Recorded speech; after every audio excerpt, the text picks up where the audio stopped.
Rajahmundry city MLA Adireddy శ్రీనివాస్పై ఎన్నికల్లో చిత్తుగా ఓడిపోయిన మాజీ ఎంపీ మార్గాని భరత్రాం నోటికి వచ్చినట్లు అవాకులు చవాకులు పేలుతున్నారని తెలుగు యువత రాష్ట్ర ప్రధాన కార్యదర్శి నక్కా దేవి వరప్రసాద్, శ్రీ ఉమా మార్కండేయేశ్వర దేవస్థానం మాజీ చైర్మన్ ఇన్నమూరి దీపు, రాజమండ్రి పార్లమెంట్ అధికార ప్రతినిధి దాస్యం ప్రసాద్ మండిపడ్డారు. ది రాజమండ్రి ప్రెస్ క్లబ్లో సోమవారం జరిగిన మీడియా సమావేశంలో వారు మాట్లాడుతూ భరత్ ఓడిపోయినా ఇంకా ఎంపీ అనే భ్రమలో బతుకుతున్నారని, రాజమండ్రి సిటీ వైసీపీ ఎమ్మెల్యే అభ్యర్థిగా సుమారు 72,000 ఓట్ల తేడాతో చిత్తుగా ఓడించి ప్రజలు గుయ్యమనిపించారని గుర్తు చేశారు.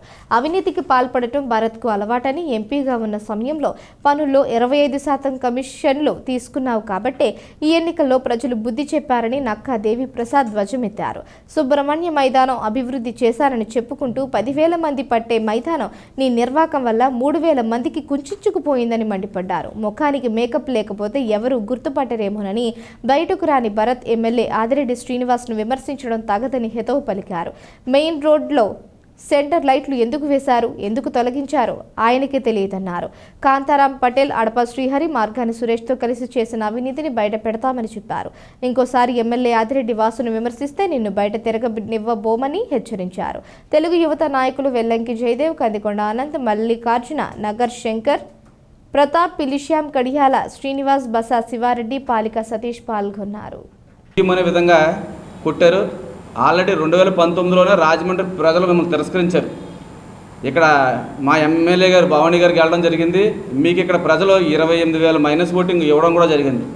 ఈరోజు కనీవిని ఎరగని రీతిలో రాజమండ్రి ప్రజలు ఆదిరెడ్డి వాసు గారికి కానీ ఆదిరెడ్డి కుటుంబానికి కానీ 72,000 సుమారు పైచీలకు ఓట్లు మెజార్టీని ఇచ్చారు.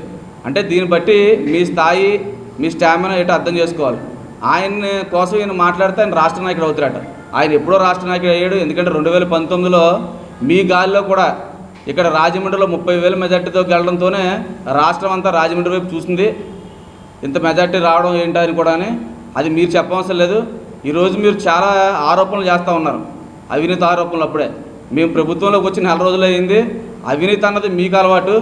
మీరు గతంలో 25% కమిషన్ తీసుకోవడంతో ప్రజలందరూ కూడా ఆ కమిషన్ విషయాలు తెలియడం, మీకు ఆల్రెడీ బుద్ధి చెప్పడం కూడా జరిగింది.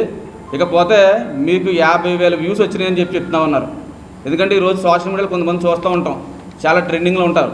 బ్రహ్మానందమో, లేదంటే రామ్ గోపాల్ వర్మో, లేదంటే శ్రీరెడ్డో, వీళ్ళందరిలో ట్రెండింగ్లో మీది కూడా ట్రెండింగ్లో ఉందేమో, పేడ్ ఆర్టికల్. కాబట్టి మీరు ఒక విషయం చెప్తా ఉన్నారు, నేను ఒక సైట్ ఒకటి అమ్మేశాను 10,000 గజాలు, 100 కోట్లు సుమారు, అన్నీ కూడా పార్టీకి ఖర్చు పెట్టి తిరుగుతానని. అంటే మీ ఖర్చు అంతా కూడా ఈ వ్యూస్ పెరగడం కోసం ప్రతి నెల సుమారు 8 లక్షల రూపాయలు చెల్లించడంతోనో, లేదా మీరు ఆ రోజు గతంలో అప్పటికప్పుడు పార్టీలోకి వచ్చి మీ ఎంపీ సీట్ కొనుక్కోవడానికి ఖర్చు పెట్టారో, ఇవన్నీ 100 కోట్లు కూడా ఒకసారి లెక్కేసుకోండి దేనికైనాయో. ఎందుకంటే మీరు ఎప్పుడు కూడా రాజమండ్రి ప్రజలకు ఎవరికి కూడా ₹1 దానం చేసినట్టు కానీ, ఒక విద్యార్థికి డబ్బులు ఇచ్చినట్టు కానీ ఎక్కడ కూడా మేము చూడలేదు. ఇవన్నీ కూడా మీరు ఒకసారి ఆలోచించుకోవాలి. ఇంకొకసారి కానీ అవాకులు చవాకులు పేలుతూ మా అమ్మాయిల గారి మీద కానీ ఏదైనా కానీ మాట్లాడితే తప్పనిసరిగా మేం కాదు, మీకు ఇంకా ధీటుగా సమాధానం చెప్పే కార్యకర్తలు ఇంకా చాలామంది క్యాండిడేట్లు మీకు చెప్తానంటున్నారు, వాళ్ళతో కూడా చెప్పిస్తామని చెప్పి సభముఖం తెలియదు.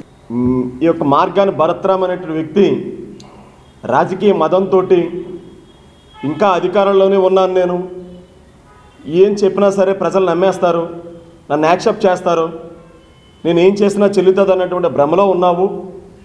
నీలాంటి వ్యక్తికి అసలు రాజకీయాల్లో ఉండే అర్హత లేదనేది కూడా చాలా స్పష్టంగా రాజమహేంద్రవరం ప్రజలే నిన్ను ఇంటికి సాగనింపినటువంటి పరిస్థితి. 175 మందిలో నువ్వు ఒక్కడు అంటావు ఆదిరెడ్డి వాసు గారిని. భరత్రాం, ఎస్, 175 మందిలో ఈయన రాజమహేంద్రవరం సిటీకి నీ మీద పోటీ చేసి 72,000 మెజారిటీతోటి ఈ రోజున గెలిచారంటే నీ పరిస్థితి ఏంటి? ప్రజలు ఏ రకంగా ఆదిరెడ్డి వాసు గారిని కావచ్చు, అప్పారావు గారిని కావచ్చు, రాజమహేంద్రవరం ప్రజలు ఏ విధంగా నిన్ను తిరస్కరించారు, ఆదిరెడ్డి కుటుంబాన్ని ఏ రకంగా స్వాగతించారనేది నీకు ఇంకా మైండ్ అలగట్లే. నువ్వేదైతే రాజమహేంద్రవరంలోని కాంతా పటేల్ అనేటువంటి ఆయన కావచ్చు, అలాగే రాజమండ్రి సిటీ మీ పార్టీ అధ్యక్షుడు అడపా శ్రీహరిని కావచ్చు, అలాగే మార్గాన్ సురేష్ అనే వ్యక్తిని కావచ్చు, నువ్వు అడ్డు పెట్టుకుని ఎంత అవినీతిని చేసావో నీ అవినీతి భాగోతం అంతా కూడా త్వరలో బయటపడబోతూ ఉంది.